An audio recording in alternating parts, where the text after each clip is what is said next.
25 ოქტომბერს არც აიღებს საქართველოს სამოყვარულო საკალათბურთო ლიგის მე-11 სეზონი, სადაც A-და B დივიზიონში 19 გუნდი გამოვა. ლიგა უზრუნველყოფს ჩემპიონატის ონლაინ რეპორტაჟებს პირდაპირ ეთერში, ასევე იმუშავებს სტატისტიკის სამსახური, რომელიც ყველა ტურის შემდეგ საუკეთესო მოთამაშეთა ათეულს გამოავლენს. ამ მონაცემებით სეზონის ბოლოს საუკეთესო კალათბურთელი გამოვლინდება, რომელიც სხვადასხვა პრიზს მიიღებს.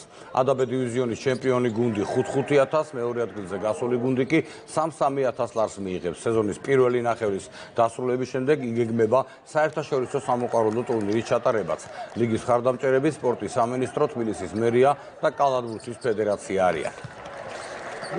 საკმაოდ საინტერესო სეზონს ველოდებით, იმიტომ რომ ძლიერი გუნდები დარეგისტრირდნენ, კარგი შემადგენლობებით. ჩვენ შარშან დავამატეთ ლაივ ტრანსლაცია და YouTube არხზე გულშემატკივარს შეუძლია, რომ სახელმწიფო გაუსვლათ თვალი ადევნოს სამოყვარულო ლიგის მატჩებს.